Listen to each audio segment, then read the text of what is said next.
Fala galera, muito boa tarde. Sou o professor Matheus Oliveira aqui do ESAG Rio e hoje a gente vai continuar esse projeto maravilhoso aí do ESAG Medicina, né? O curso de medicina que mais aprova no Brasil, né?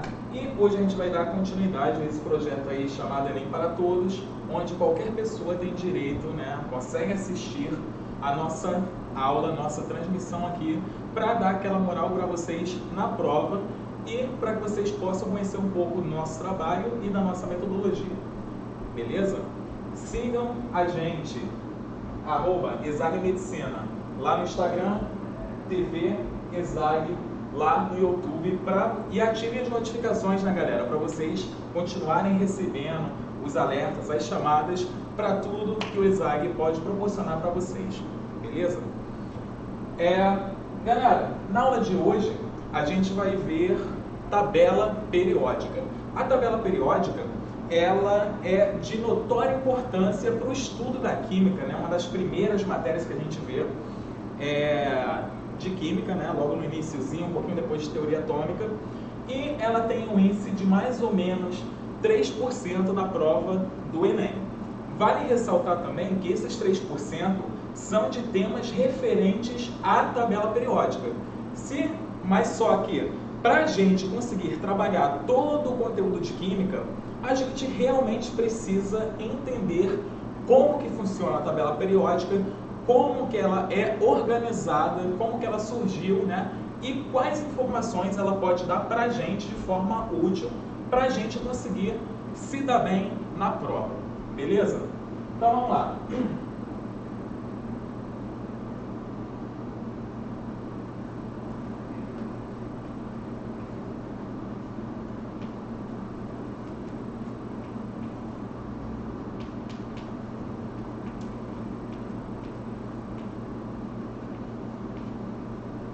Pessoal, quando a gente fala do estudo da química, a gente está falando de um estudo que começou há muitos anos atrás, mais ou menos 400 anos antes de Cristo, que são as datas que a gente tem na nossa literatura, tá? Na época da Grécia Antiga e etc. Sabe-se também que já rolou um estudo da química, né, no Oriente Médio e também na Índia, né, muito antes da Grécia Antiga, né? Mas o que a gente tem na literatura hoje em dia, né, parte do princípio lá da Europa. Quando começaram a estudar, né, a química, foram descobertos diversos elementos químicos. E tais elementos químicos inicialmente eram catalogados, né, como são até hoje, né, todos os elementos químicos que existem. Só que esses catálogos eram feitos de forma bem arcaica mesmo, né?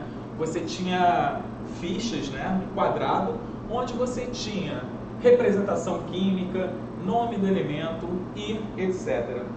E vale ressaltar também que grande parte desses elementos químicos que a gente tem hoje na tabela periódica, eles são considerados elementos químicos recentes, né galera? Por que recentes?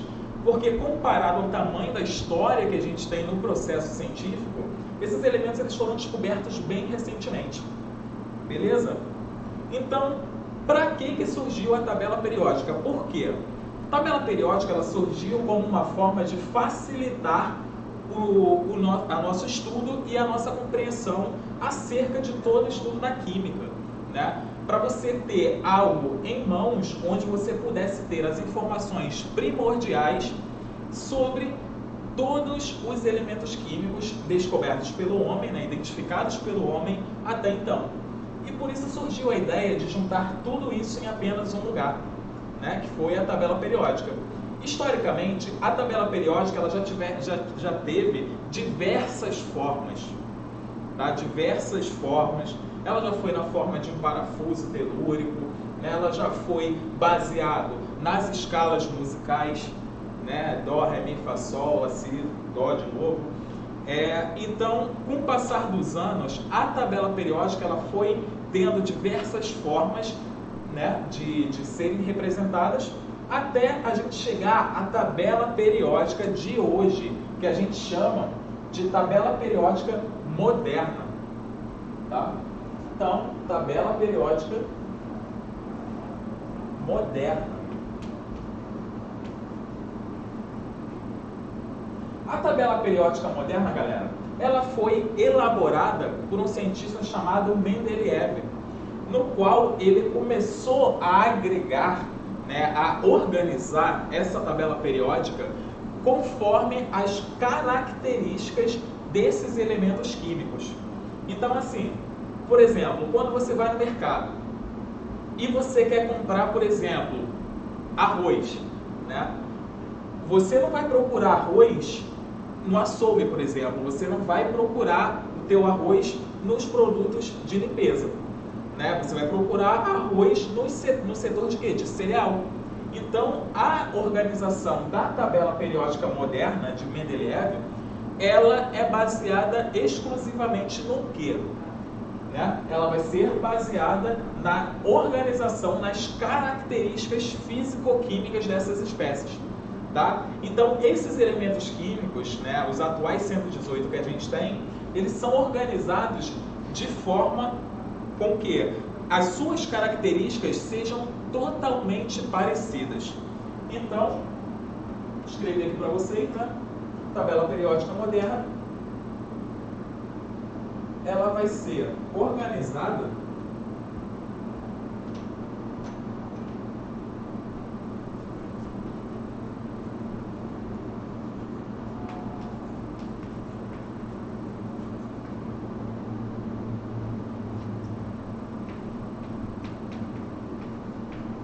pelas características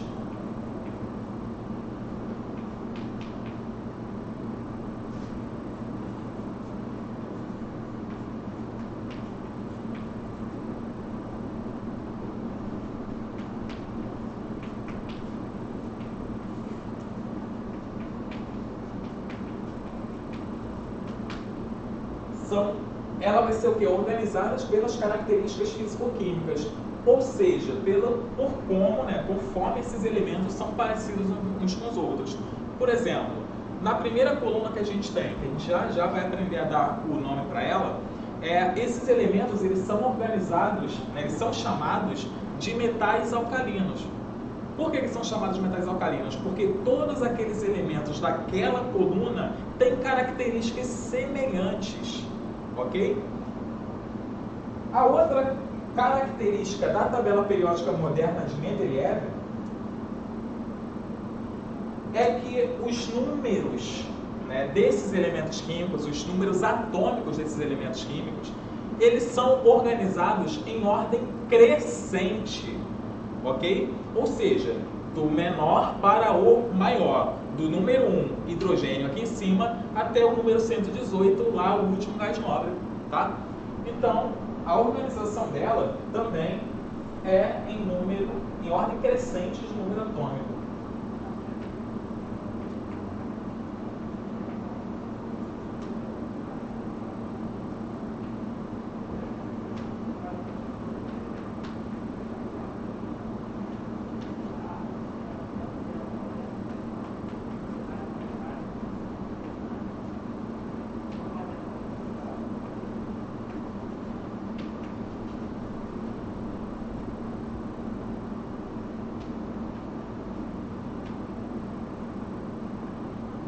Organizada por ordem crescente de número atômico. Ah, mas a gente está falando de tabela, como que é essa tabela? A tabela periódica, galera, ela tem mais ou menos esse formato aqui, ó.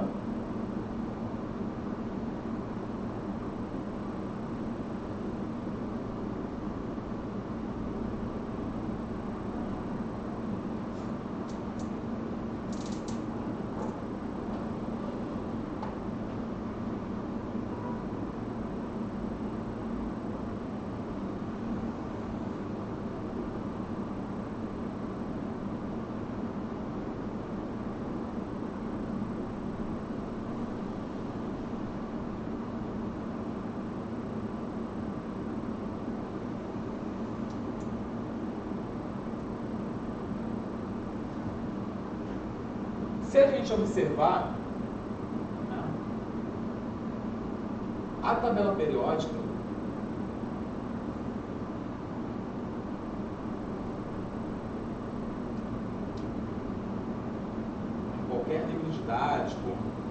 aí na internet também, a tabela periódica ela tem mais ou menos essa cara, né? Tá um pouquinho torto aqui, mas dá para vocês terem um pouco da ideia. A tabela periódica, ela possui esse formato. Ela é organizada em ordem crescente de número atômico, do número 1 até, aqui embaixo, o número 118. Essas duas linhas horizontais que vocês estão vendo aqui é uma parte da tabela periódica que saiu aqui de dentro, aqui do meio, ela veio aqui para fora, né, que a gente chama, né, as séries dos lantanídeos e actinídeos. A gente também vai falar delas. Então, por exemplo, a tabela periódica, número 1 fica aqui. O número 2 é aqui. Número 3, número 4, número 5, número 6, 7, 8, 9, 10. Então, notem que o crescimento do número atômico é sempre no sentido o quê? Horizontal. Então, o aumento do número atômico, ele se dá nesse sentido aqui, galera, ó. Aumento do número atômico.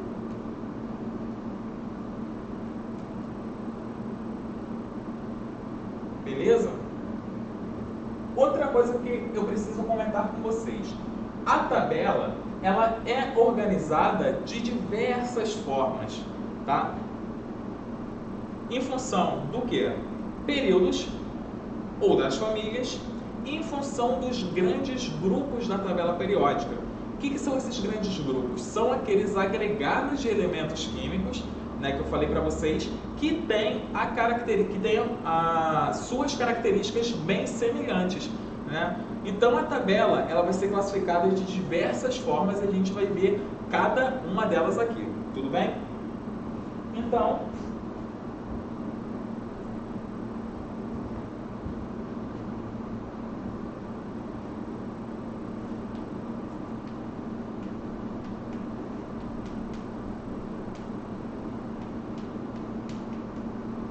as classificações da tabela periódica. Então vamos lá. Antes de tudo, a gente precisa entender como funciona a estrutura da tabela periódica. Já sabemos que ela é organizada pelas suas características fisicoquímicas, né, pelas características organolépticas dos elementos químicos, tá? E a gente também sabe que ela é escrita na ordem crescente de número atômico, tá? Então, 3, 4 até o 10, aqui você teria o número 11, o número 12, e assim sucessivamente, ok? E por aí vai. Então, quando a gente divide essa tabela periódica ela vai ser dividida inicialmente em duas partes. Na parte que a gente chama dos períodos, né? E na parte que a gente vai chamá-la de famílias. Então, as linhas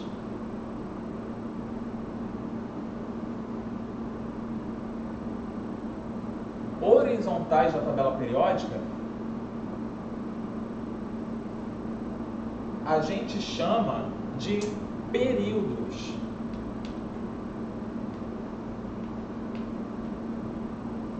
Tá? São as linhas horizontais da tabela periódica. 1, 2, 3, 4, 5, 6, 7.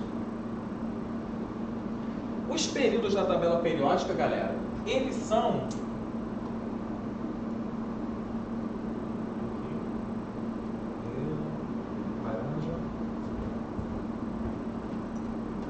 os períodos da tabela periódica, galera, se vocês observarem aí, a gente tem 7 períodos.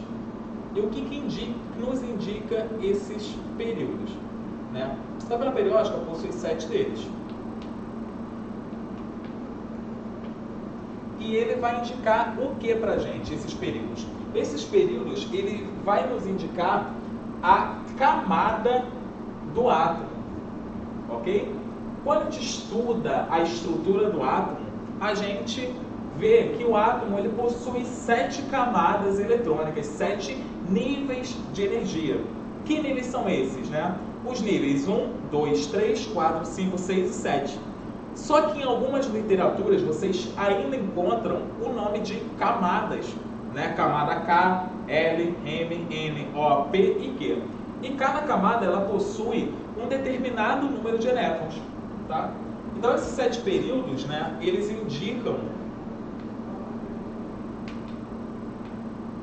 o nível energético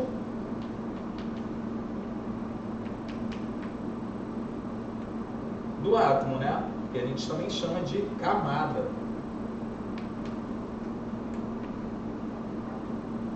E são 7, né? Quem são elas? Né? Os níveis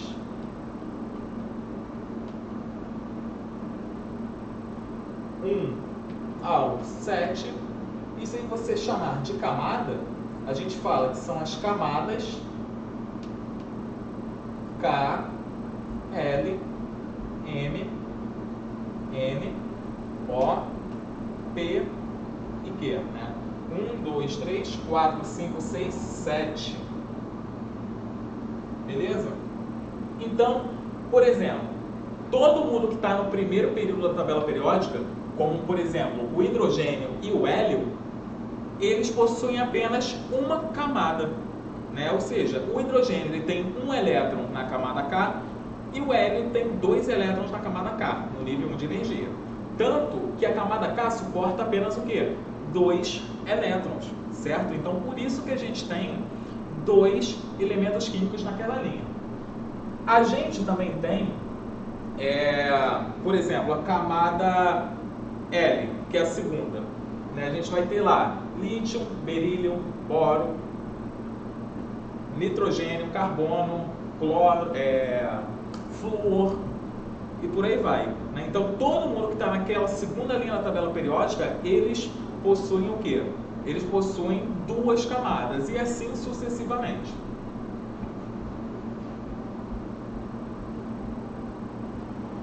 Outra divisão da tabela periódica é o que a gente chama de família, tá? As famílias da tabela periódica, elas indicam as linhas verticais. Então, por exemplo, né, aqui a gente tem uma família, aqui a gente tem outra família, e assim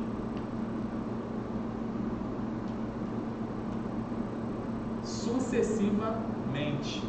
Né? Então, essas linhas aqui a gente chama de família. Né?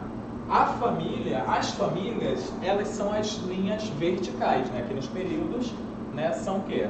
As linhas horizontais.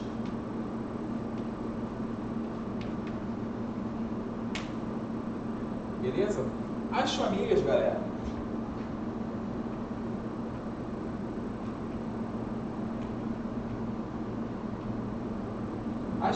elas são as linhas verticais.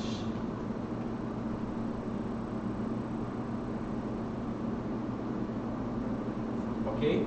As linhas verticais, elas são chamadas de famílias ou grupos. Tá? As famílias ou grupos, elas são responsáveis por nos fornecer determinadas informações sobre esses elementos químicos. Então, o que vai nos indicar essas famílias ou grupos, né? Essas famílias ou grupos, galera, ela vai nos indicar o número, indica o número de elétrons na camada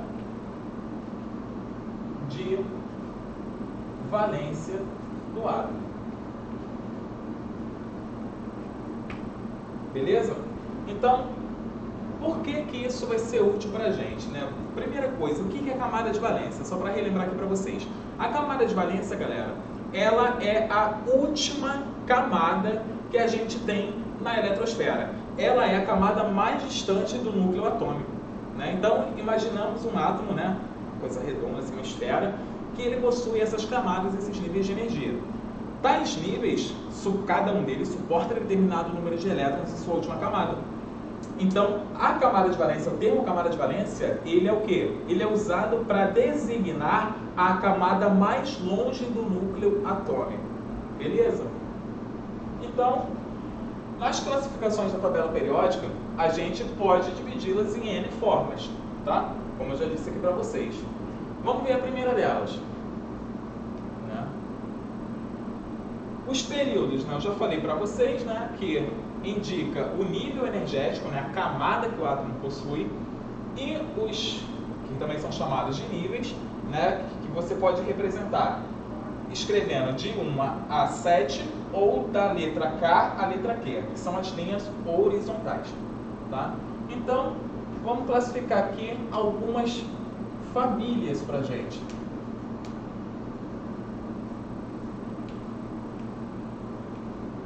Grupos ou famílias, né? Como já falado, as famílias ou grupos, eles vão nos indicar o quê? O número de elétrons na camada de valência. As famílias ou grupos, elas são restritas ao que a gente chama de elementos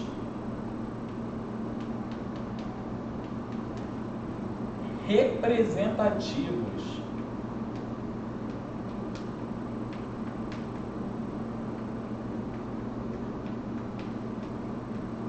Elementos representativos. O que são esses elementos representativos, galera? A tabela periódica, ela possui esse formato aqui, né? Como a gente já viu, então eu vou redesenhá-lo aqui para vocês, para indicar quem são esses elementos representativos da tabela periódica.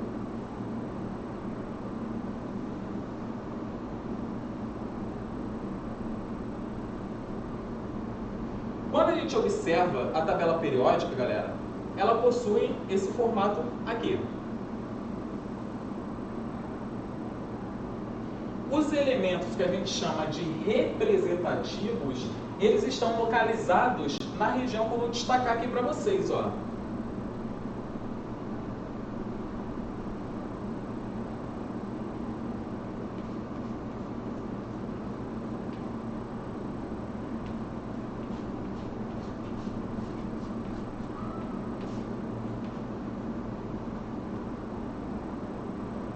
Tudo que está representado aqui na cor verde, a gente chama de elemento representativo. Isso é extremamente importante para a gente. Por quê? Os elementos representativos, galera, eles nos indicam diversas propriedades sobre a tabela periódica. Então, quando a gente for observar os elementos representativos, a gente fica restrito apenas a essas duas partes aqui da tabela periódica. Ah, professor, mas como que eu vou separar isso? Ó, 1, 2, e aqui você vai ter 6. 1, 2, 3, 4, 5, 6. Ou seja, as duas primeiras colunas da tabela periódica e as 6 últimas colunas, elas são chamadas de elementos representativos. E é a partir deles que a gente precisa saber, entender um pouquinho do que são as famílias ou os grupos. Tá? Então vamos lá, galera. Cada setinha dessa daqui, ela nos indica uma família, já que a família, ela é o quê? A família, elas são as linhas verticais, elas são as linhas verticais da minha tabela periódica. E cada uma dessas linhas verticais, ela possui um nome característico, né? E esse nome característico está diretamente ligado com suas características.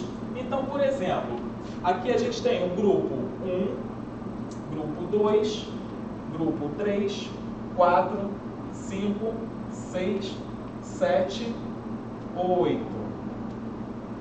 Essas 8 linhas das famílias significativas, né, dos elementos significativos, elas têm determinados nomes, né? Então elas podem ser chamadas de grupo 1, grupo 2, grupo 3, até grupo 6, grupo 7, grupo 8, ou elas podem ser chamadas de famílias. Só que quando elas são chamadas de família, elas possuem outra nomenclatura. Então, assim, grupo 1, né, ou família 1A, ela possui um nome. Grupo 2, ou família 2A, possui outro nome. 3, né, que 12, 15, 15, 16, 17, 18, né. Grupo 13, ou família 3A, 14, ou 4A. E assim sucessivamente, elas vão ter esses nomes específicos. O grupo 1 ou família 1A, a gente chama de metais alcalinos.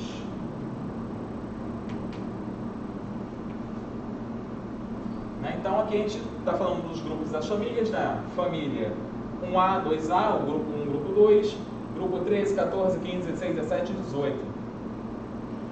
A família 2A ou grupo 2, você escolhe como chamar, são os metais alcalinos terrosos.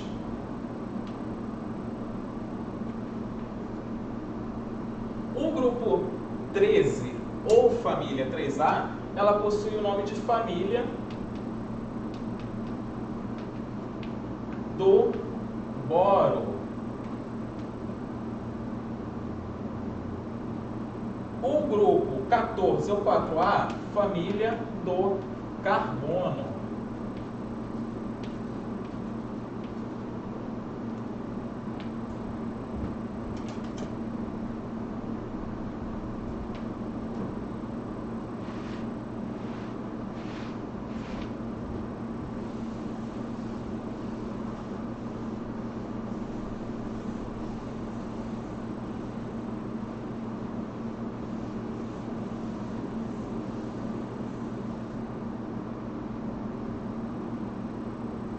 Ali, 14, né? Família do carbono. Então, essa segunda coluninha aqui, né? Essa parte rachurada aqui na tabela, a gente chama ela de família do carbono. Grupo 15, 16, 17, 18.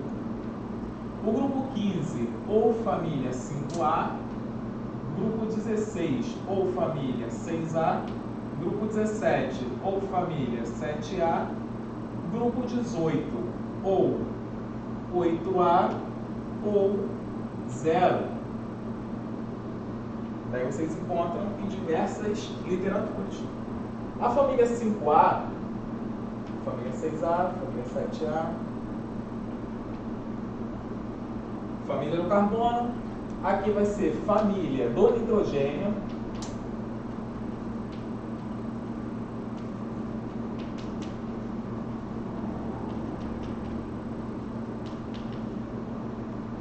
A 6A ela recebe um nome diferenciado. Se chama calcogênios.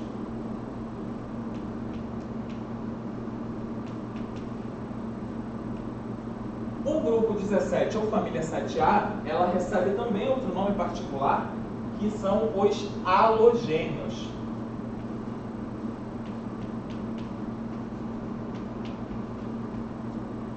E a família 8A ou grupo 0 ou grupo 18 são os gases nobres.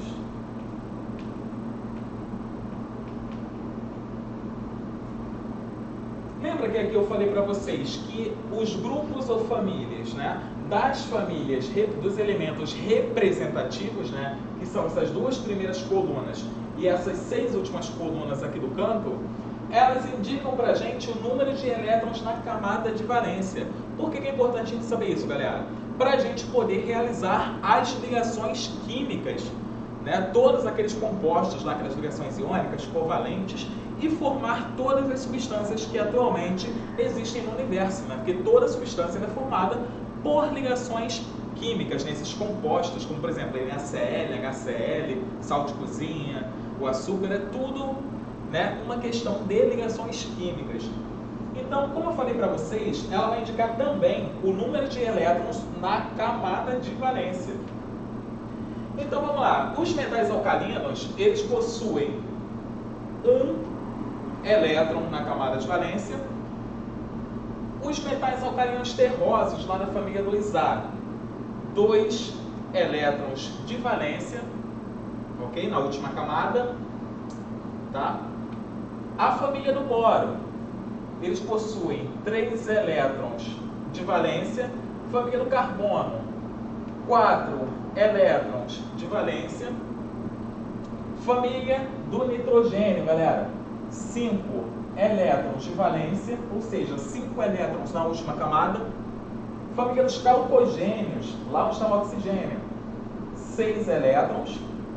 Família dos halogênios, lá do flúor, cloro, 7 elétrons na última camada.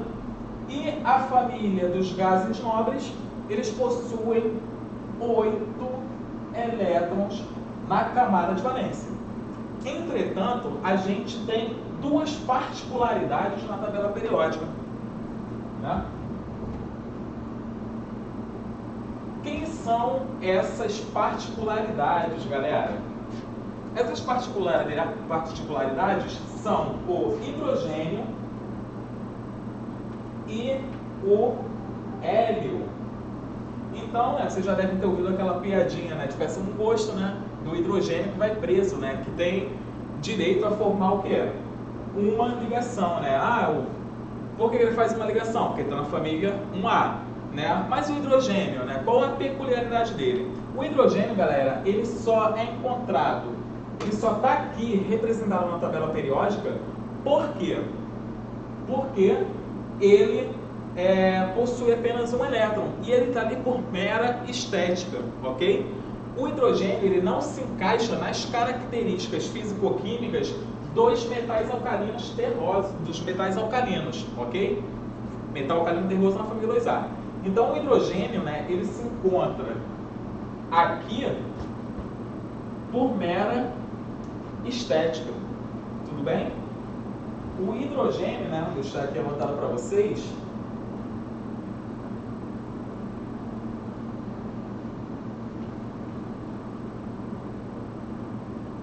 Ele não tem família.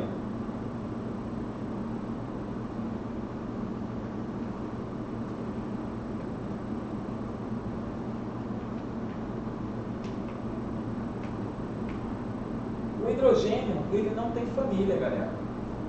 Tá? Ele está na família 1A, na tabela periódica, representado bem aqui, número atômico 1, por mera estética, porque ele tem apenas um elétron, ok? Mas ele não tem nenhuma característica, né, nenhuma relação, né, falando do aspecto físico-químico com relação aos metais alcalinos, ok? Outra peculiaridade que a gente tem é o hélio.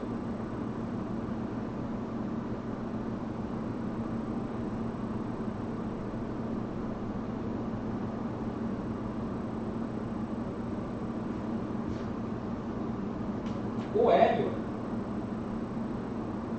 apesar dele estar na família dos gases nobres, ele é o mais nobre, ok? Só que ele não tem 8 elétrons na camada de valência, tá? Então, ele é um gás nobre.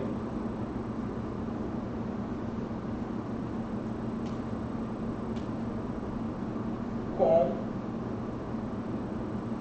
2 elétrons de valência.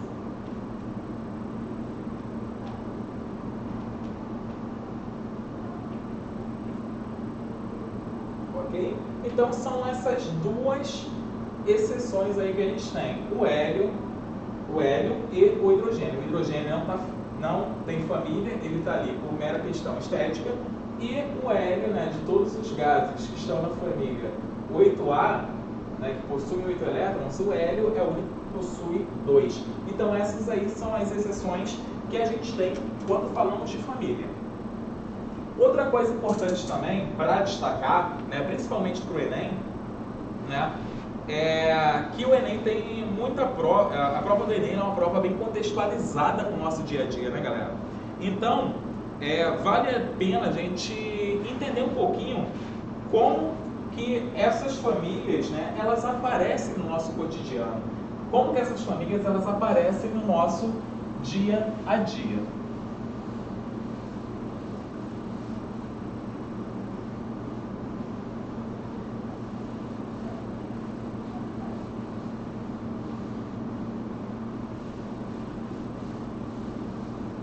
Então, assim, quando a gente está falando de família, a gente está falando de um grupo de elementos químicos que possuem as mesmas características e por isso eles estão organizados nessas linhas verticais, ok? Então, por exemplo, metais alcalinos, né, que a gente tem aqui, né, na família lá que aparece o hidrogênio, temos o lítio, temos o sódio, temos o potássio, césio, rubídio e frâncio, né, aquela primeira coluninha lá. O que esses elementos químicos têm em comum? Eles são metais alcalinos. Características dos metais alcalinos. Apesar de serem metais, e aquela concepção que a gente tem do metal ser alguma parada sólida, ter brilho e etc., a família 1A, ela, apesar de ter esses metais, né, são brilhosos, só que eles não têm aquele aspecto, digamos, metálico, aquele aspecto extremamente sólido, né? Todos os metais da família 1A, eles são metais que têm uma densidade extremamente baixa. O que isso quer dizer, galera? Isso quer dizer que um metal da família 1A, por exemplo, o sódio, ele tem uma textura de massa de modelar, por exemplo, né? Então você consegue pegar um sódio e cortar com a faca, por exemplo. Né? Recomendado? Claro que não, né? Porque aquilo é altamente explosivo, né? Se vocês quiserem pesquisar por aí depois, reação do sódio metálico em água, é uma reação que vale a pena conferir. Você consegue cortá-los com a faca, eles são muito pouco densos, eles são modeláveis, mas eles não deixam de ser metais, né? Os metais alcalinos, eles são encontrados no nosso cotidiano, por exemplo, nas pilhas alcalinas, né? As pilhas alcalinas, elas podem conter algumas partes delas feitas desses metais alcalinos. Já a família 2A, né, o grupo 2 da família dos metais alcalinos terrosos, como o próprio nome já diz, né, alcalino terroso, lembra-te do que? De terra, né? Então a terra, esses elementos, eles compõem a terra, né? Parte deles, como por exemplo, berílio, magnésio, cálcio, né? O cálcio extremamente importante na agricultura, né? Que mais? O magnésio, galera, magnésio extremamente importante também para a agricultura, né? O cálcio já no âmbito da estrutura, o magnésio, formação de folhas e outras partes do vegetal, né? Então são elementos químicos que são encontrados no solo e eles são extremamente importantes para a agricultura, né? Os seus íons, tá? Família do boro. Família 3A, família do boro, tem um elemento químico extremamente importante para a gente, que é o alumínio, número atômico 13, né? Família 3A, né? No terceiro período ali, ele é extremamente importante para a formação de ligas metálicas, né? Por quê? Porque ele é um metal que ele tem as características do metal, só que ele é um metal muito mais leve. Então, por exemplo, uma bicicleta de aço e uma bicicleta de alumínio, tem total diferença, né? Uma é sempre mais pesada que a outra. Família do carbono, carbono é o elemento químico mais fantástico dessa natureza, né? Basicamente, nós somos feitos de carbono, soltamos carbono quando respiramos, usamos carbono, escrevemos com carbono, em carbono, é tudo carbono, galera. Vocês vão entender isso um pouco mais aqui por dentro. Então é um elemento fantástico da nossa tabela periódica. né, que compõem uma grande porcentagem do universo. Família do nitrogênio também possui, né, o próprio nitrogênio, né, que é a cabeça que dá o nome deles. É o ar que a gente respira, né? Todo esse ar que está desenvolvendo aqui agora, ele é composto aproximadamente de 78% do gás nitrogênio. Então está aí uma importância para ele, né? Ele compõe o ar atmosférico. Outra coisa também, ele é utilizado pelas bactérias, né? Os gases dos compostos de nitrogênio são utilizados pelas bactérias do gênero Rhizóbio, por exemplo, lá das leguminosas, lá da biologia, né? Que fixam nitrogênio no solo e nos animais, né? A gente tem a família dos calcogênios, que a gente tem um elemento vital, que é o oxigênio, que mantém a gente vivo, né? Todo o processo celular, né, depende do nitrogênio, os processos básicos que eu falo, né? Porque sempre tem aquelas fermentações que não precisam de oxigênio. Halogênios, halogênio você tem flúor, cloro, bromo, iodo, astato. O flúor, né, ele é extremamente utilizado para quê? Os compostos de flúor. Dentição, preservação de cáries. O cloro, o gás cloro, faz o quê? Ele é usado para a síntese de diversas coisas. A própria água sanitária possui o elemento químico cloro, né, que é o ácido hipocloroso. A gente tem o iodo, né, o iodo é utilizado em diversos fármacos também. Então, essas famílias, galera, eles são organizados dessa forma. Elementos que têm características em comum, tudo bem? Então, beleza, já vimos aqui as exceções, quem são os elementos representativos e que essas famílias, elas também têm outros nomes, ok? Então, só continuando aqui, né, uma outra classificação, né? Famílias ou grupos, né, os períodos, a gente falou que são as linhas verticais, as linhas horizontais, perdão, né, as linhas deitadas, você tem 7 períodos, e aqueles carinhas lá de baixo. Agora, a gente vai ver, galera, a classificação dos elementos químicos, né, como que são classificados esses elementos químicos na tabela periódica.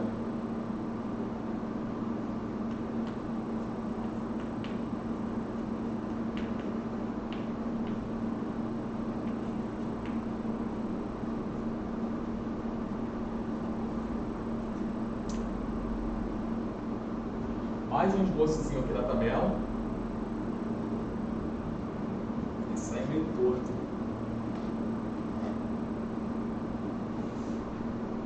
Estamos tortos, na real.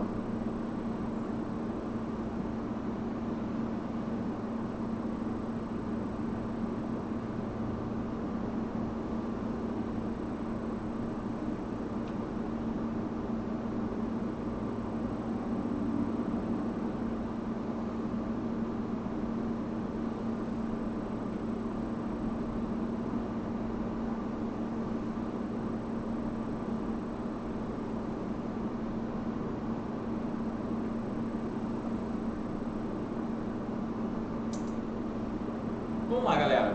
Quando a gente fala de classificação de elementos químicos, na tabela periódica moderna, a gente possui 3 tipos dessa classificação dentro desse formato de tabela periódica, tá? Os elementos químicos, eles são classificados nesses 3 grupos: os metais, os ametais, também chamado em algumas literaturas daí de não metais, e você também tem os gases nobres. Então, vou destacar aqui para vocês, galera, cada um deles.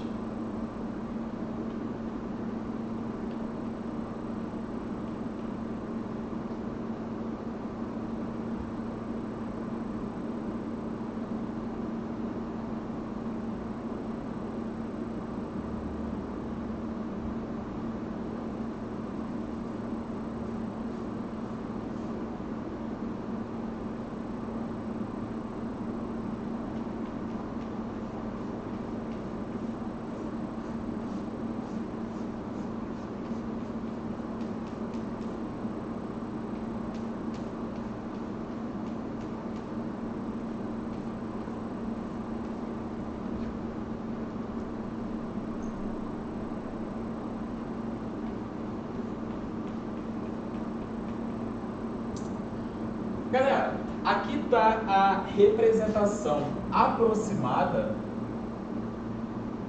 de como estão distribuídos esses elementos na tabela periódica, né? E a gente vai conversar um pouquinho também sobre as características de cada um desses grupos, ok? Então vamos lá. De amarelo aqui, vou fazer uma legenda aqui para vocês, tá? De amarelo, a gente possui os metais. Em rosa, ou roxo, a gente possui os ametais, também chamados de não metais.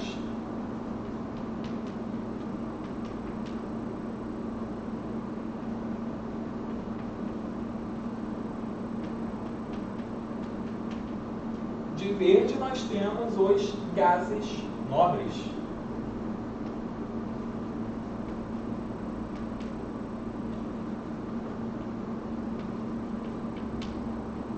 Então, beleza. Notem que o hidrogênio ele é um elemento que não se encaixa em nenhuma classificação química, né, em função da tabela periódica. Já vimos que ele não tem família, que ele está ali por uma mera estética. E aqui, né, até dar um destaque aqui para ele não se encaixa em nenhuma classificação quanto aos elementos químicos. Então, não se preocupem que isso não será cobrado. Tá bom? Só que ele não tem família, não tem característica, e apesar disso tudo é um elemento fantástico. Vamos lá, metais, galera, tudo que está aqui de amarelo são os metais. Lembrando que nessa parte aqui da tabela periódica, nós temos duas linhazinhas, tá? Essas linhazinhas, né, elas são respectivamente essas famílias aqui, ó. Esses períodos que vêm aqui para baixo, por uma questão de estética também, tá, galera? Eles são representados aqui, tá? Que são os lantanídeos e actinídeos.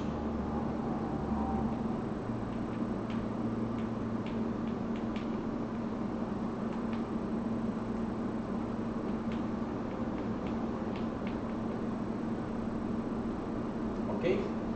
Mas não deixam de ser metais, tá? Eles são classificados como metais de transição interna.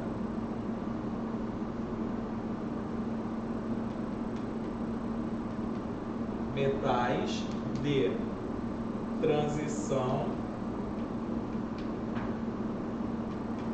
interna. Por que metal de transição interna? Porque é como se isso daqui fosse uma gaveta, né, dentro da própria tabela periódica. Eles estão dentro da tabela periódica, como se estivessem guardados, ok? Os demais metais são chamados de metal de transição externa. Então você tem esses dois grupos aqui, né, que são o de transição interna, tá? Vou até destacar aqui para vocês, laranja. Representação aproximada aqui para vocês, tá? São esses dois aqui.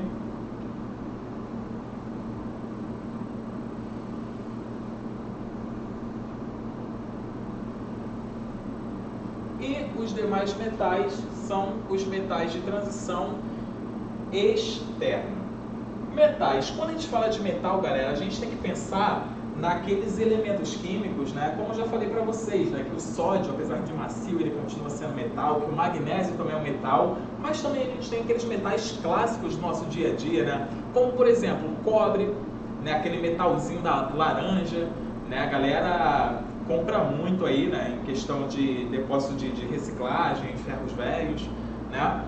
Que é o cobre, que é aquele metal alaranjado, que ele forma o interior dos fios. Você tem o alumínio, né, umas panelas de alumínio em casa, né, coisas de alumínio, bicicletas de alumínio, coisas leves, metálicas. Você tem o ferro, né, que é um dos elementos mais abundantes aí no planeta. Né? Você tem diversos metais, né? Você tem o cromo, vanádio, ouro, prata. Né? Quais são as características desses metais, galera? Esses metais, eles possuem um alto ponto de fusão e ebulição, tá? Pontos de ebulição desses gases são extremamente elevados, né? Então, por exemplo, assim, você conseguir derreter açúcar na panela, você consegue. Mas, porra, você não consegue derreter sei lá, uma faca, uma colher, por exemplo. Você precisa de uma temperatura extremamente elevada para isso, tá? Outra característica dos metais, eles são bons condutores de eletricidade. Eles conduzem bem a eletricidade, conduz bem o calor, né? Não é à toa que a maioria dos utensílios de cozinha, né, panelas, assim, são metálicos, né, porque eles conseguem isolar, eles conseguem manter o calor do alimento ali, principalmente aquelas panelas inox, né? O que mais características de metal? Todo metal, a temperatura ambiente, com exceção do mercúrio, eles são sólidos, né? O mercúrio, ele é o único metal que se apresenta naturalmente na fase líquida, tá? O mercúrio, ele fica mais ou menos aqui, ó. Tá? O mercúrio, ele fica mais ou menos aqui e ele é líquido. Então, né, quando a gente fala de metais, a gente pode falar que esses metais, eles são condutores,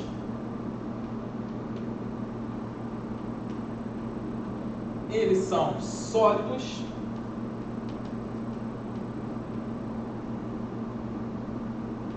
exceto o mercúrio, tá? Que é o Hg, e eles são bons isolantes também, galera.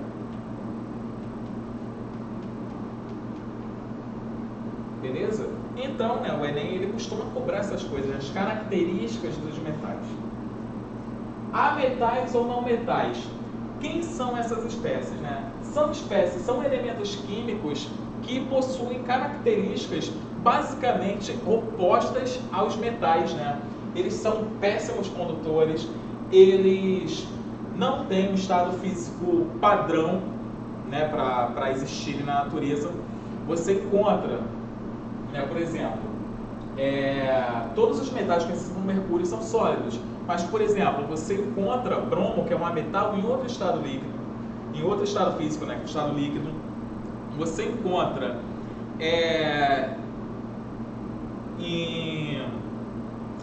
em proporções, né, na natureza, em proporções um pouco maiores que os próprios metais, né? Porque, por exemplo, assim, os metais, né, eles são constituintes básicos das rochas, por exemplo, né? Bauxita. Bauxita, o composto principal dela é o alumínio. Alumínio é um metal. Mas se você pega a bauxita era uma pedra, era uma rocha, né? Os geólogos aí me perdoem, né? Não existe pedra. São umas rochas, né? Uns agregados de minerais, tá? Então, os não metais, eles têm umas características basicamente opostas aos dois metais, né?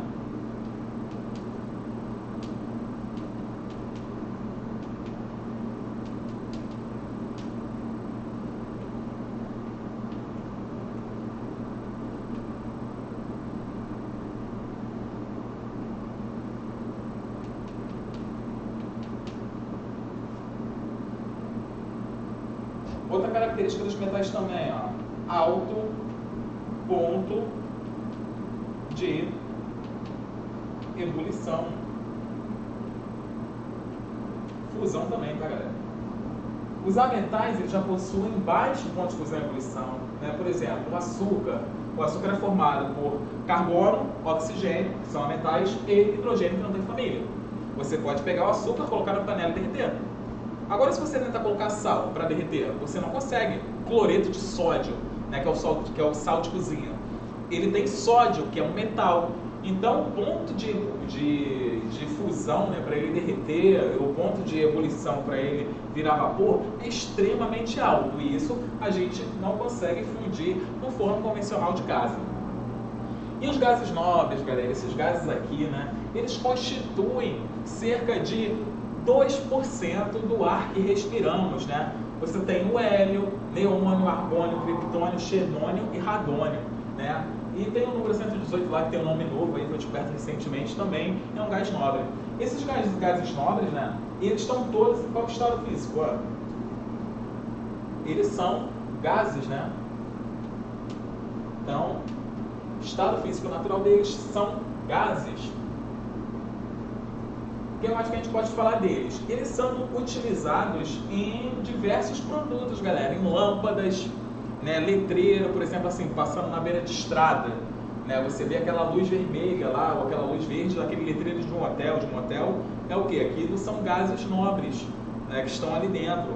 Outra aplicabilidade deles, para encher aqueles balões de festa infantil, né, como o hélio, né? O hélio é aquele gás que quando você respira, fica falando fino, o argônio, tua voz engrossa, né?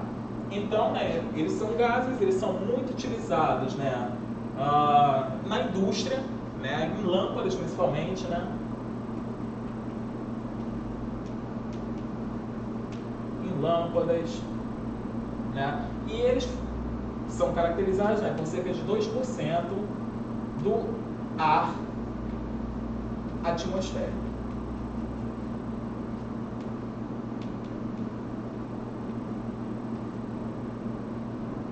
Tá? Então, galerinha, o Enem, ele costuma cobrar, né, a localização desses elementos na tabela periódica e também algumas características desses elementos químicos, beleza? Lembrando para vocês, galera, que o Enem é uma prova que ele não disponibiliza a tabela periódica, tá? Mas, caso apareça, né, alguma questão envolvendo a tabela periódica, ele vai te fornecer os números atômicos, né? E com isso você consegue fazer a distribuição eletrônica e, consequentemente, descobrir a família dessa espécie, né? Então, por exemplo, se você faz uma distribuição eletrônica lá, achou 6 elétrons na última camada, você sabe que aquele elemento químico, né, ele vai estar na família 6A, no grupo 16, sendo o quê? Um calcogênio. Então, a partir daí, você consegue destrinchar a questão, beleza? Mas também vale ressaltar, né, que o Enem tem um aspecto muito qualitativo, né, de identificação. Então, por isso que eu estou passando aqui para vocês, né, onde estão mais ou menos localizados esses elementos químicos e quais são as características de cada um deles, ok? Vale a pena vocês decorarem essa seção do mercúrio, que é o único metal líquido, porque realmente já foi cobrado em vestibular, beleza?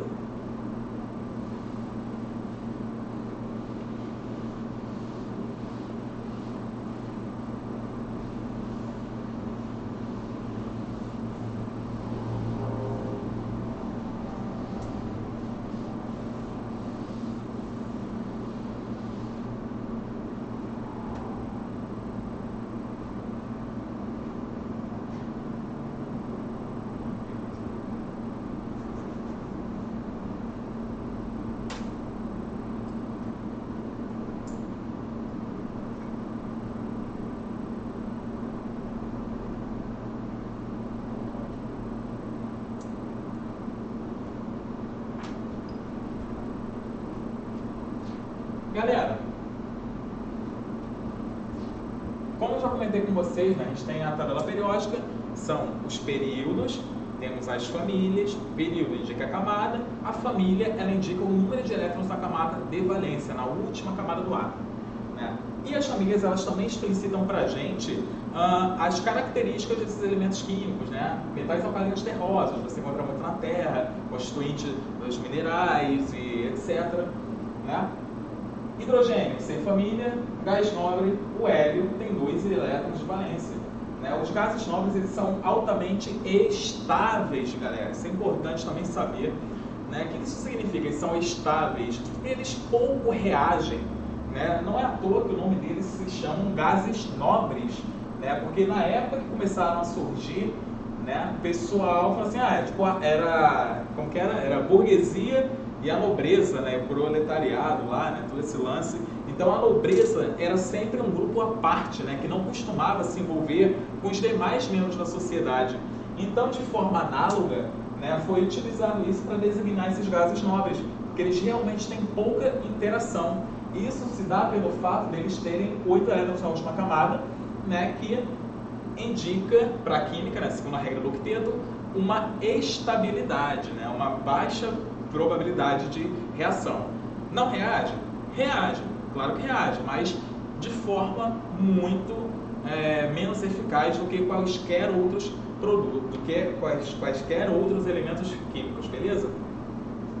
Pessoal, vamos falar um pouquinho agora das propriedades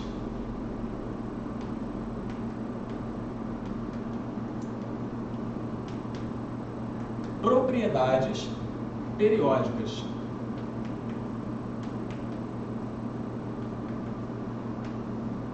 O que são essas propriedades periódicas, galera? Quando a gente fala de propriedade, a gente está falando basicamente de uma característica da espécie, né, do que a gente está analisando. Então, assim, uma propriedade, né, uma propriedade periódica são aquelas características que a gente consegue extrair a partir de quem? Da tabela periódica. Por isso que o nome se chama propriedade periódica. Ok?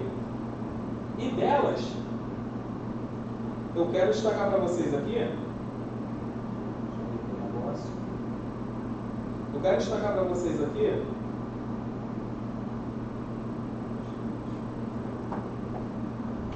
três dessas propriedades periódicas, ok? A primeira delas a gente chama de raio atômico.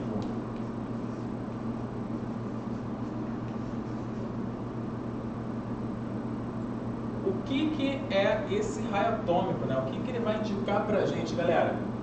O raio atômico, né, como o próprio nome já diz, né, ele vai nos indicar a distância do núcleo do átomo até seu elétron de valência. Mesma coisa lá na matemática, né? Do raio do círculo, do diâmetro do círculo, que são 2 vezes o raio. Então, aqui para a química a gente tem algo semelhante, né? Consideremos isso daqui um átomo, tá? Aqui no meio desse átomo a gente tem o núcleo dele, né? Formado por prótons e nêutrons, tá? E a distância que a gente consegue mensurar daqui até a extremidade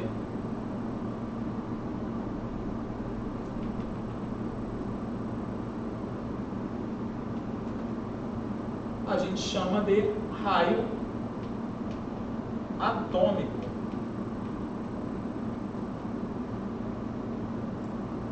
O raio atômico nada mais é que a distância do núcleo, né? Lembrando isso daqui, ó, é o núcleo do átomo. Esse núcleo ele é formado por prótons mais nêutrons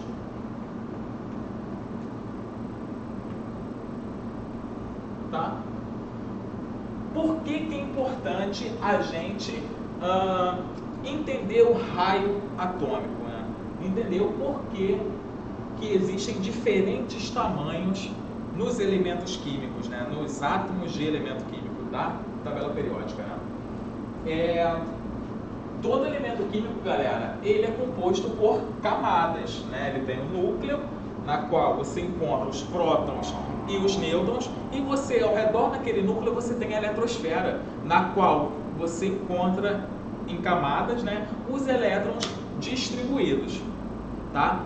Cada elétron tem sua energia, cada camada tem sua energia, e os elétrons ficam naquele movimento de translação, de rotação e de vibração, né? O elétron ele fica translando, girando em torno do próprio eixo e vibrando, né? Em determinados níveis de energia, que são as camadas. A distância do centro até o último elétron de valência, ela tem uma relação um pouco a ver lá com a física, né?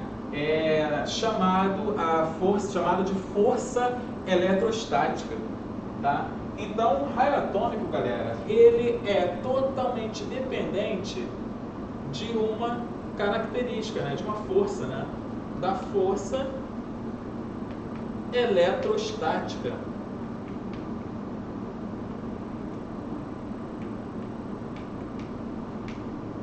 Que que, segundo Coulomb, né, a lei de Coulomb, ela é definida como força eletrostática vai ser igual a K,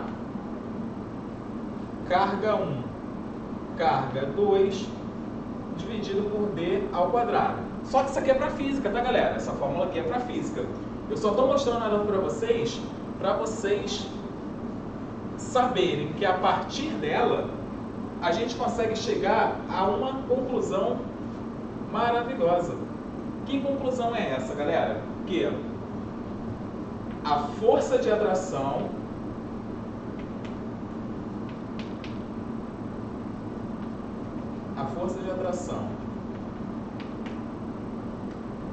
do próton,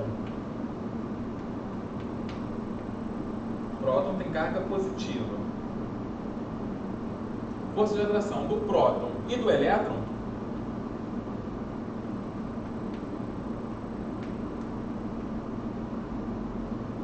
carga negativa,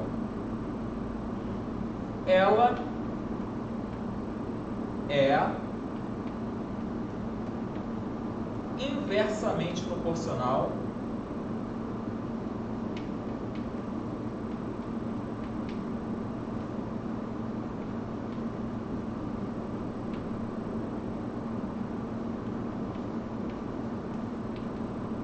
ao quadrado da distância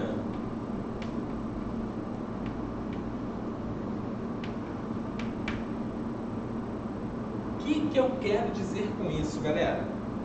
O que eu quero dizer com isso é que quanto mais distante você tiver o teu elétron de valência do núcleo do teu átomo, menor vai ser a força de atração dele pelo núcleo do átomo.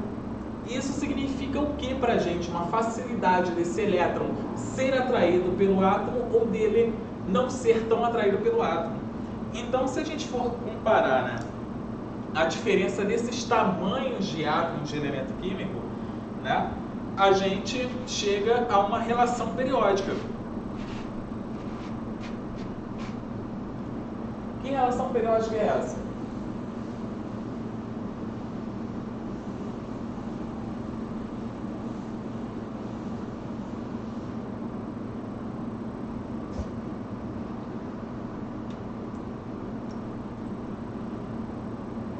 Na tabela periódica, galera, o raio atômico, ele tem uma certa tendência.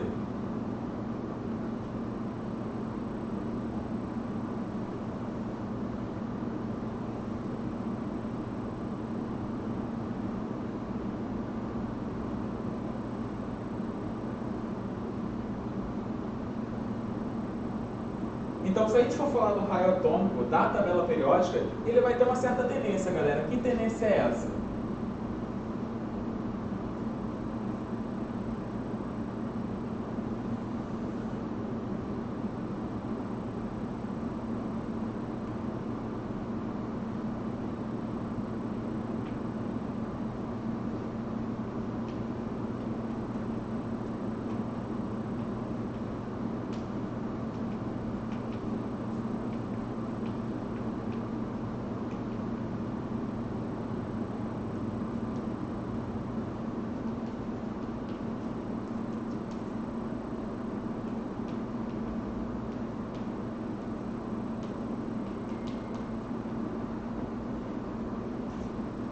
O elemento químico que a gente tem maior raio, galera, ele é o frâncio, tá?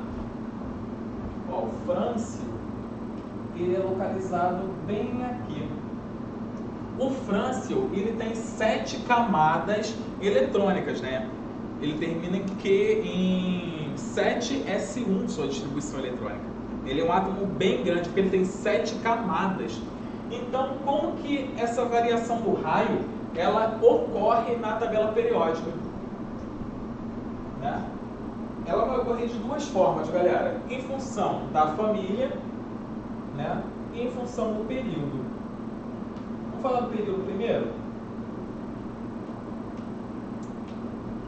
No período, esse raio atômico, ele vai diminuir à medida que a gente aumenta o número atômico. Esquisito pensar assim, né? Mas vamos lá. O período, ele, né? O raio diminui com o aumento do número atômico. Então, por exemplo, se a gente for comparar alguns elementos químicos,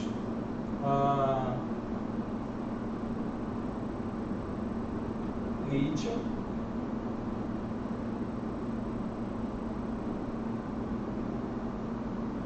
berílio, boro,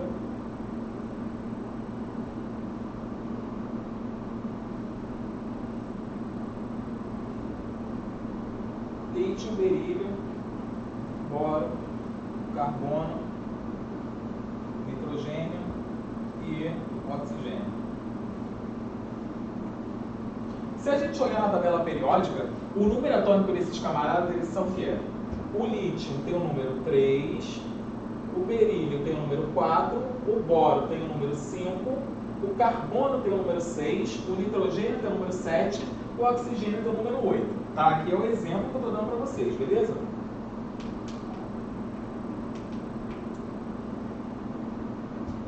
Vamos lá. Se a gente for pensar, né, que todos eles, né, eles estão na mesma camada. Então, por exemplo, o lítio, né, ele vai ter o núcleo e vai ter duas camadas. Na primeira camada, ele vai ter o quê? 2 elétrons.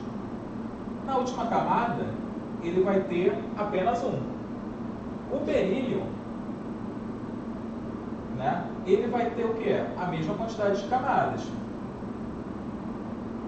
O boro, a mesma coisa.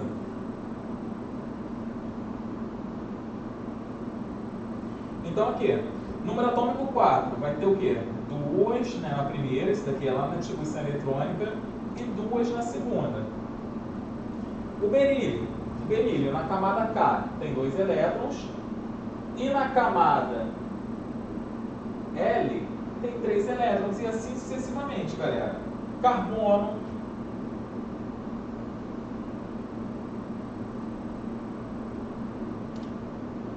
carbono, 2 na primeira e 4 na última, e assim sucessivamente, tá? Se a gente for comparar o raio diminui com o aumento do número atômico. Então, o que acontece? Por que esse raio diminui, galera? Porque quanto mais elétrons você tiver, né, quanto mais elétrons você tiver na sua camada de valência, maior vai ser a atração, segundo a lei de Coulomb, tá? O nome dessa lei aqui é Coulomb. Lei de Coulomb. Quanto mais elétrons você tiver, maior o número de carga, né? Se você tem mais carga, você tem um aumento do quê? Da força, certo? Se você tem um aumento da força desse núcleo pelos elétrons, você tem uma diminuição da distância, né? Ou seja, se essa força aqui aumenta pelo aumento das cargas, você vai ter o quê? Uma diminuição da tua distância, porque quanto mais carga negativa o núcleo do átomo tiver para atrair, melhor para ele. Então, no mesmo período, a gente vai comparar o raio atômico com o quê? O raio diminui com o aumento do número atômico, ou seja, o elemento químico fica o quê? Menor. Então, por exemplo, aqui o nitrogênio, né? O nitrogênio, ele tem o quê? Tem 2 camadas também, né? Então, todos no segundo período. Esse exemplo aqui que eu estou dando é o do segundo período da tabela periódica. Né? O nitrogênio tem 2 elétrons e 5 na última camada. Então, se a gente for comparar os raios, né? O lítio, ele vai ser maior que o berílio, que vai ser maior que o boro, e assim sucessivamente.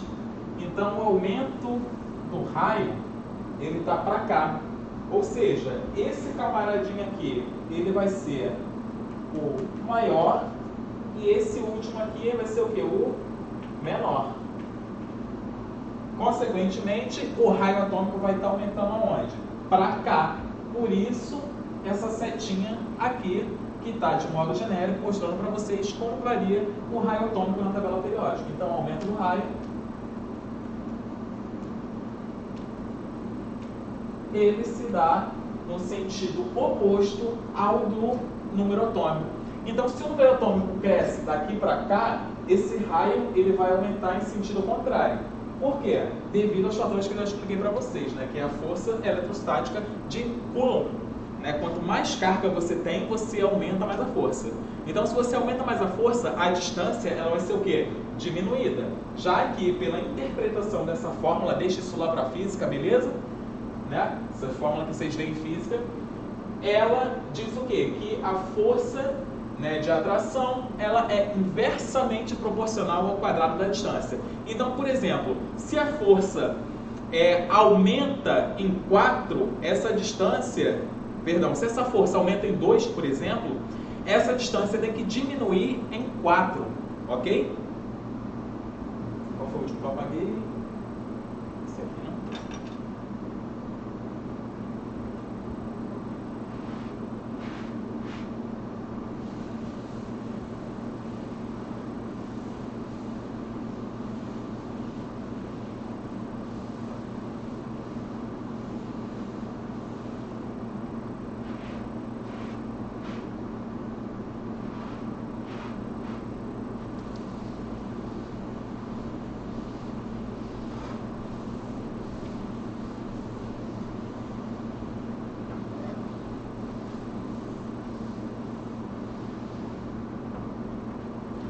E como funciona, galera, isso daqui, né, esse raio atômico, como que ele funciona na família?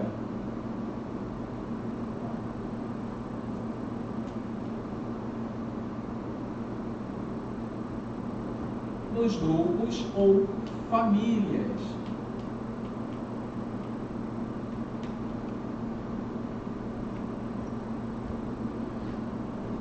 O raio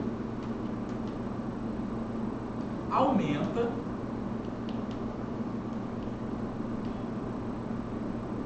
conforme o número atômico.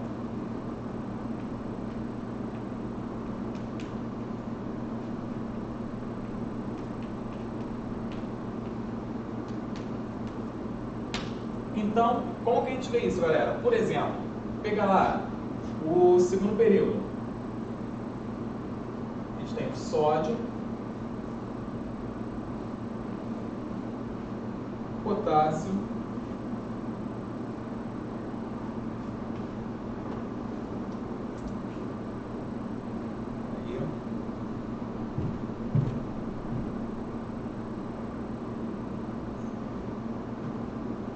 e o rubídio.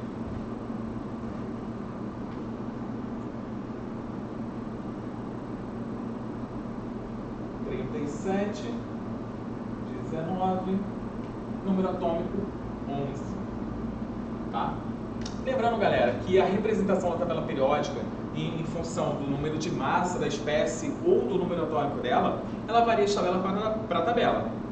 Então, a gente tem que observar a legenda sempre, ok? Observa a legenda. A letrinha que está dentro, a letra grande, ela significa o quê? O elemento químico. Lembrando que o elemento químico, né, ele pode ser representado por uma letra maiúscula ou uma letra maiúscula e outra minúscula, tá? Então, por exemplo, carbono, dentro de um quadradinho. Bromo, dentro de um quadradinho.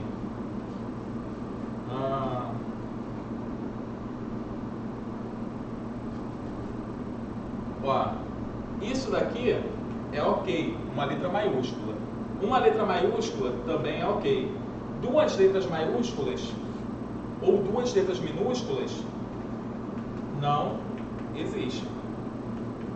tá? Só para deixar claro aqui para vocês.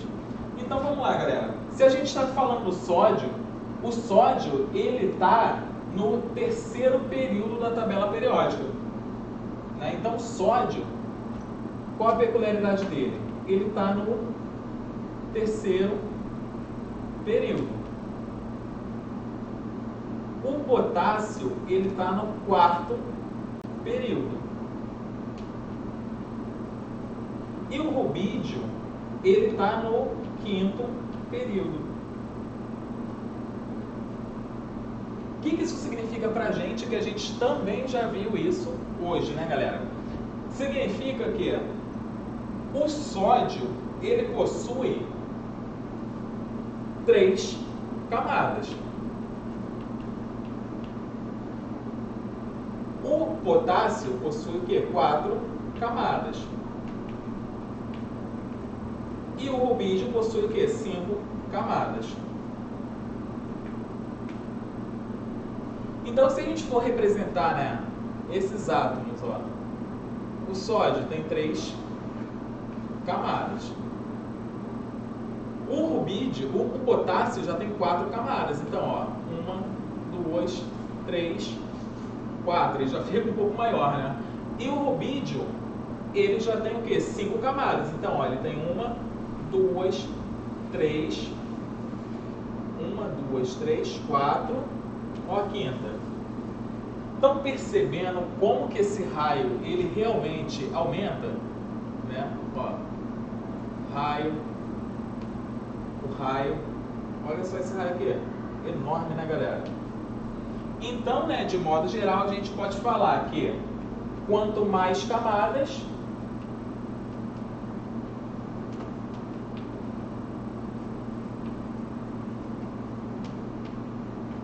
maior o raio. Ok?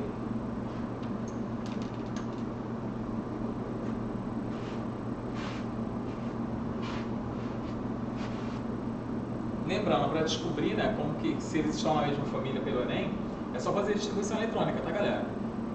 Se tiver todo mundo tiver então na primeira família, na segunda família, se tiver 2, estão na segunda família, e assim sucessivamente.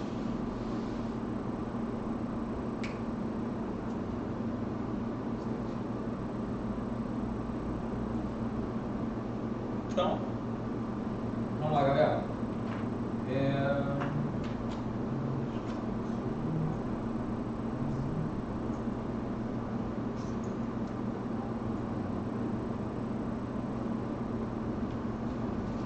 Nossa próxima propriedade, galera, é a eletronegatividade.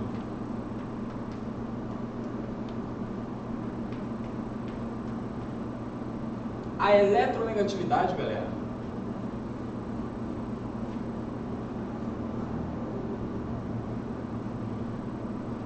ela pode ser definida como uma força de atração entre átomos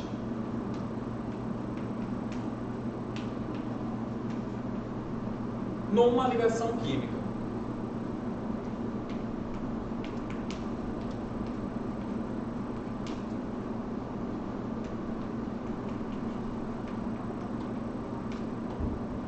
A gente pode associar a eletronegatividade também à propriedade mais importante que a gente tem, que é o que? O raio atômico.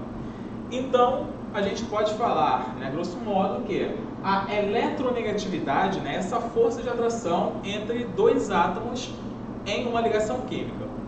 Como que ela é representada, né, na tabela periódica? Mais um modelinho aqui.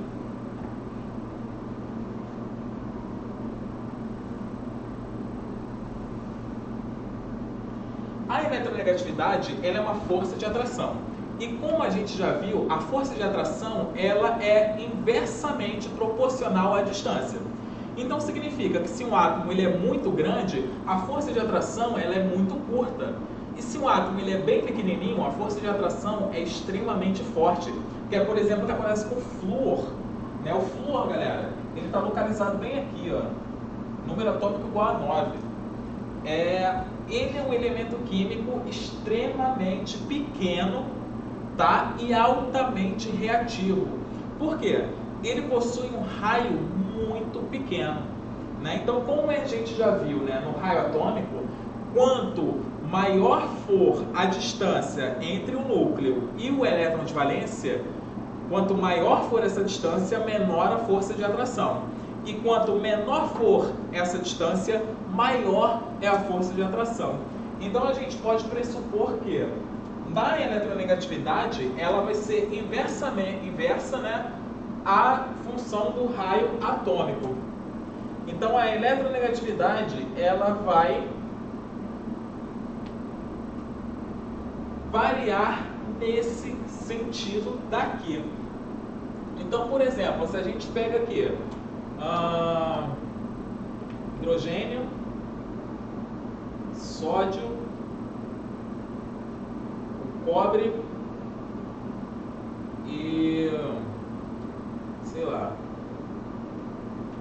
uma prata aqui da vida, né? Esses elementos químicos aqui que eu escolhi aqui aleatoriamente, tá? Por exemplo, o flúor, né? O flúor ele tem número atômico igual a 9. A prata ela tem número atômico igual a 47. O sódio tem número atômico igual a 11. E o hidrogênio ele tem número atômico igual a 1. Tá? Isso aí pode ser facilmente consultado na tabela periódica. Ok? Então, o que a gente tem que fazer? Quanto menor for esse átomo, maior vai ser a eletronegatividade dele. Né? Então, de modo geral, quanto mais perto ele estiver do flúor, mais eletronegativo ele vai ser. Então, se a gente for colocar isso daqui em ordem, né? Numa ordem crescente,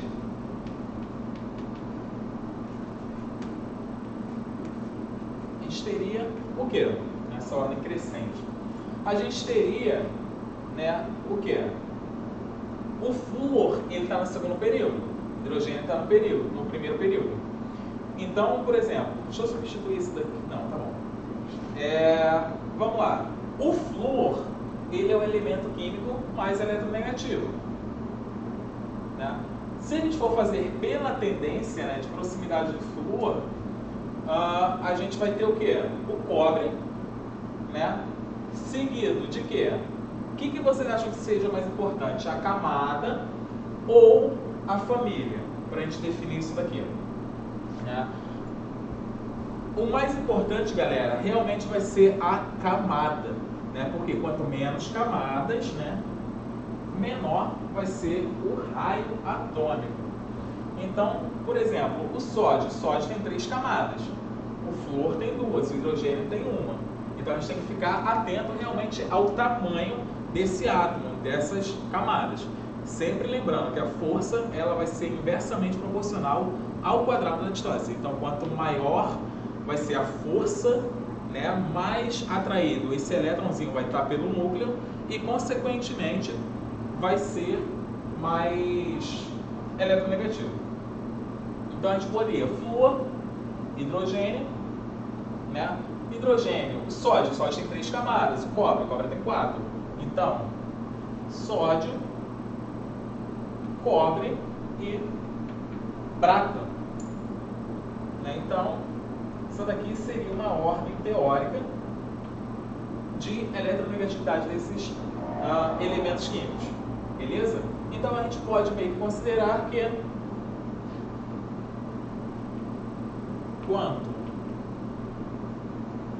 menor o átomo, mais eletronegativo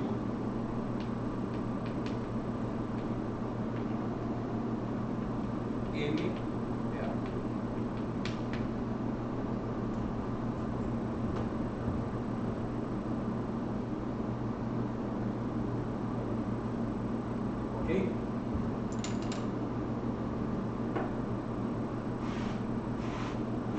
finalzinho, para encerrar aqui a aula, a gente vai falar do último caso, né, corriqueiro no Enem, que é a energia de ionização.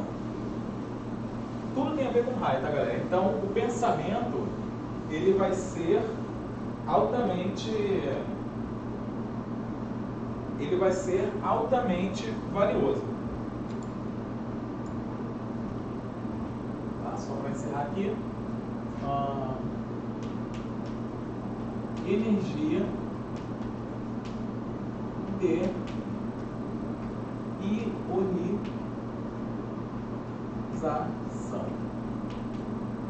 Energia de ionização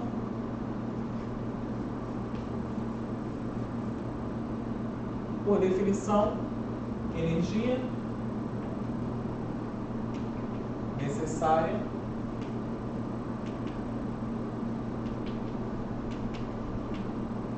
para retirar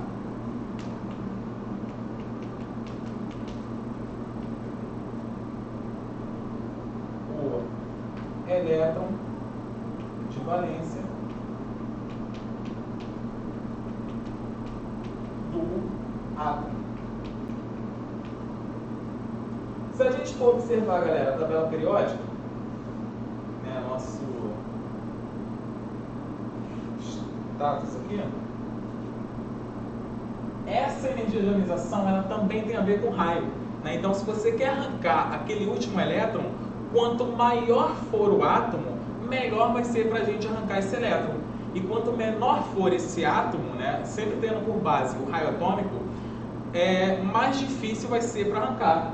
Então, a energia de ionização, galera, a gente exclui os gases nobres,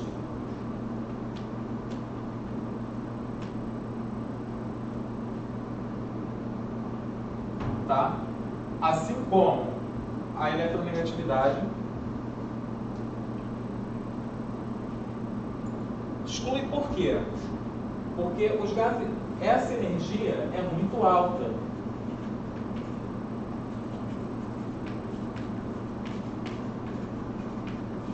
Então, ela vai seguir a mesma lógica da eletronegatividade, tá? E ela vai aumentar nesse sentido, tá? Aqui você tem o hélio, que é extremamente alto, aqui você tem o flúor e por aí vai. Beleza, galerinha? Gostaria de agradecer a todos vocês aí pela oportunidade.